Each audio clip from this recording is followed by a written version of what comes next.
Pada episode sebelumnya diceritakan tentang horo-horo yang tengah mengalami kecelakaan saat sedang asik-asiknya bermain skate-nya.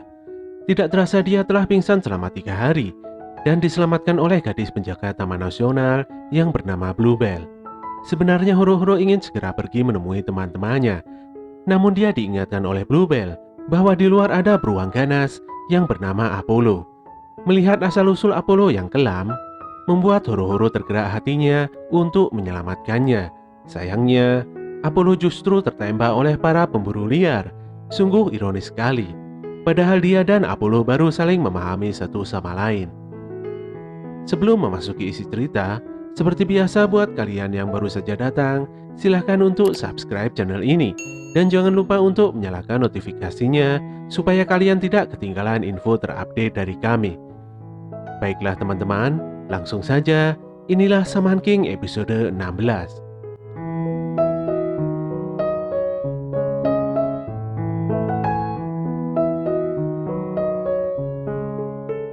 Horo-horo akhirnya telah sampai menyusul Yoh dan kawan-kawan di sebuah hotel yang ada di kawasan Doringo. Tanpa berdosa, dia langsung mengajak teman-temannya untuk segera berangkat ke destinasi selanjutnya.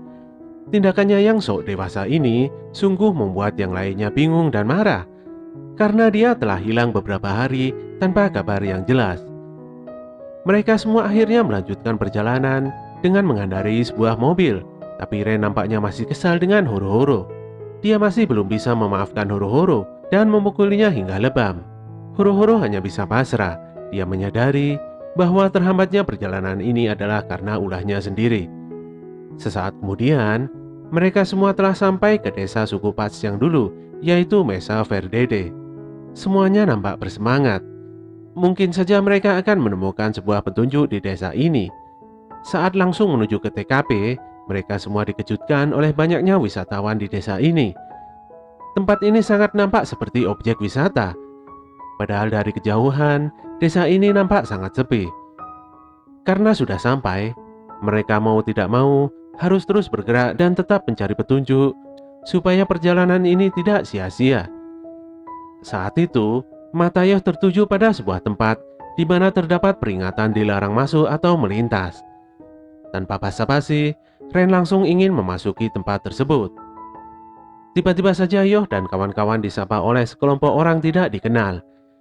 Setelah dia mati dengan seksama, Ren sadar dan mengingatkan semuanya bahwa mereka ini adalah pengikut dari Hao. Semuanya pun menjadi kaget. Lizard menjadi marah karena dia dipenuhi oleh nafsu balas dendam pada Hao. Tapi dengan cepat Yoh menghentikannya. Yoh pun menanyakan, apa urusan mereka dengan kelompoknya. Saat itu pengikut Hao menyadari bahwa sosok Yoh sangat mirip sekali dengan Hao. Setelah itu, pengikut Hao menyampaikan bahwa mereka telah diutus oleh Hao untuk memberikan ujian yang berat pada Yoh, yaitu dengan membunuh keempat temannya saat ini. Tiba-tiba saja, Lizard langsung digigit oleh musuh yang ternyata adalah seorang vampir. Kecepatannya sangat luar biasa dan tidak terdeteksi. Ryu yang hendak menolong Lizard malah KO dengan sekali serangan yang sekaligus memotong rambutnya yang norak. Entah sudah berapa kali rambutnya menjadi korban serangan musuh. Vampir ini memperkenalkan dirinya yang bernama Boris Tepes Dracula. Sementara roh pendampingnya adalah Bramuro si pemburu vampir. Yoh, Ren dan horo-horo tertawa dan menanggapi perkenalan Boris dengan sebuah guyonan. Hal ini dikarenakan sebenarnya di antara musuh ada om-om yang sosoknya lebih mirip vampir daripada si Boris. Hal ini membuat Boris kecewa dan marah. Dia tidak terima disandingkan dengan Damayaji yang menyedihkan. Saat itu tanpa basa-basi, Boris langsung membunuh Damayaji dan menghisap semua darahnya. Dengan demikian, identitasnya sebagai vampir tetap terjaga. Boris melempar semua kesalahan ada pada Yoh dan kawan-kawan yang menertawakannya. Boris sangat marah karena dikait-kaitkan dengan vampir mitologi yang ketakutan karena matahari ataupun karena salib. Dia pun langsung menyerang horo-horo dari belakang. Namun sebelum itu, Boris disikat duluan oleh Ryu. Dengan garang, Ryu memperingatkan Boris untuk serius karena ia adalah lawannya. Saat ini Ryu benar-benar sedang kesal bukan main. Dia tidak akan mengampuni orang yang tidak segan melukai temannya sendiri. Dia melempar baju dan menyisir rambutnya hingga memperlihatkan sosok Ryu yang lebih keren dengan gaya rambut noraknya. Dia dan Tokagero sudah siap untuk bertarung habis-habisan. Pukulan Ryu membuat Boris marah karena wajahnya menjadi rusak. Namun Ryu kembali memukulnya di wajah. Boris nampaknya sangat meremehkan Ryu. Ryu akan menjadi semakin kuat saat dia menggunakan pedang kayunya. Dia pun mengeluarkan sabetan pedang kayunya yang membuat Boris terlempar jauh menabrak bangunan di belakangnya. Ryu nampaknya mulai menunjukkan hasil latihannya saat belajar pada kakek Yohmei.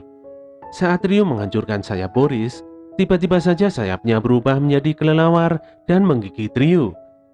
Ketika kelelawar ini dihancurkan, mereka akan membelah diri dan menjadi semakin banyak.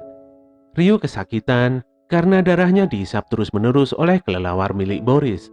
Saat akan menyelamatkan Ryu, Yoh malah dihentikan oleh Lizard yang telah dikendalikan oleh Boris karena berubah menjadi vampir. Tokagero yang melihat Ryu tumbang langsung kabur melarikan diri. Tapi sebenarnya Tokagero tidak benar-benar melarikan diri. Dia memeriksa sayap Boris yang ternyata terbuat dari darah. Boris adalah saman yang oversoul-nya mampu mengendalikan darah. Setelah itu, Boris mulai mengintimidasi Yoh dan kawan-kawan dengan tombak oversoul-nya. Bahkan Lizard yang sudah dikendalikan oleh Belamuro akan menusukkan pedang Harusame pada dirinya sendiri apabila Yoh dan kawan-kawan tidak menyerah. Bergerak sedikit saja, maka tombak itu akan menghujam Ryu, Ren, dan Horo-Horo. Sebenarnya saat ini semuanya sangat kebingungan.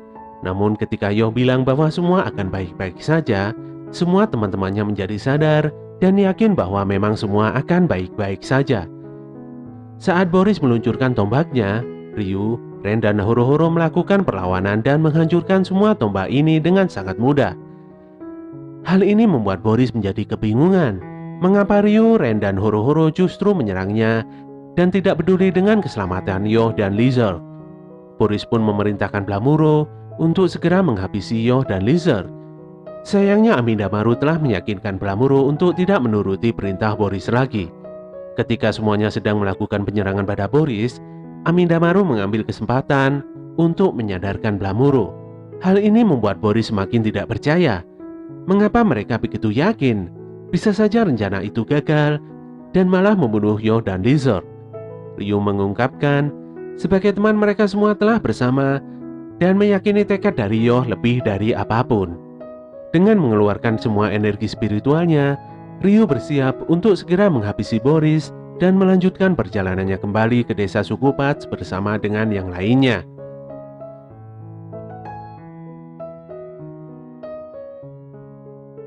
Oke teman-teman, itulah akhir cerita dari Shaman King episode 16.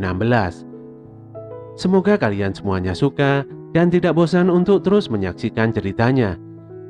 Kritik dan saran akan selalu kami tunggu demi kebaikan channel ini. Bantu kami untuk terus mengembangkan channel ini dengan klik tombol like, komen, dan subscribe.